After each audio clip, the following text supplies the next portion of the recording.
c'est vrai que c'est toute une année de travail qui se décide en une dizaine de jours. Décision commune, en fait, on fait le tour des vignes ensemble et c'est la dégustation. Donc on déguste les baies de raisin et on détermine savoir si on a suffisamment de sucre, pas trop d'acidité, suffisamment assez, si les tanins pour les rouges sont mûrs, en fait, hein, si on a perdu un peu d'astringence, si les pépins également sont mûrs, si les rafles aussi sont mûres, si elles sont un peu moins vertes, elles commencent de brunir en fait avec la maturité. Voilà, c'est plein de petits paramètres comme ça qui font que l'on déclenche le moment de la récolte et qu'on envoie les vendangeurs. On est du coup une trentaine, hein, on embauche une trentaine de personnes. Alors, entre vendangeurs et personnes qui vont également trier ici à la cave. On passe effectivement beaucoup de temps dans les vignes.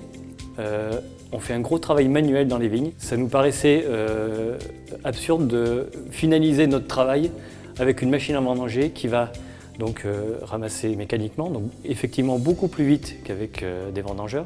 Mais par contre, on a cet effet de trituration, c'est-à-dire qu'en fait la machine à vendanger va secouer la vigne et les raisins vont tomber, mais en tombant, les peaux vont se déchiqueter, le jus va sortir, ça va faire beaucoup de jus et ce jus va s'oxyder. Et une fois que ce jus s'oxyde, on va perdre énormément de fruits, de fraîcheur dans les vins et de droiture.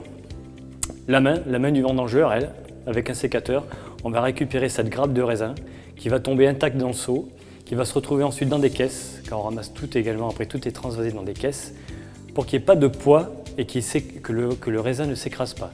Donc une fois que c'est ramassé à la main, toute la vendange qui arrive à la cave est intacte. Quand on est au vendange, déjà dans la vigne, on sait déjà à peu près ce que ça va donner en cuve.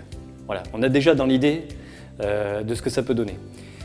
Mais après, pour aller jusqu'au bout du processus, qualitatif, et vraiment d'obtenir le meilleur de ce que l'on va récolter, parce que c'est ça en fait, hein, le travail en cave, c'est d'obtenir le meilleur de la vendange que l'on réceptionne. Et donc ça passe par un tri sévère pour déjà avoir une récolte parfaite. Donc en fait, ce deuxième tri, il nous permet donc de garder uniquement les grains de raisin les plus beaux, pour éliminer donc les baies de raisin qui seraient abîmées, pourries, donc, par ce champignon qui est donc le botrytis, et qui élimine, en fait, ce botrytis va accentuer cette oxydation, et donc on va perdre du fruit. Et nous, tout ce qu'on veut, c'est garder vraiment ce côté fruit frais dans les vins, ce côté gourmand, et c'est pour ça qu'on va avoir les raisins les plus intacts possibles. Et on va également éliminer tout ce qui pourrait être sec, qui pourrait amener des goûts un petit peu plus asséchants, des tanins un petit peu plus secs sur les rouges. Voilà, donc on garde vraiment ce qui est le plus pur.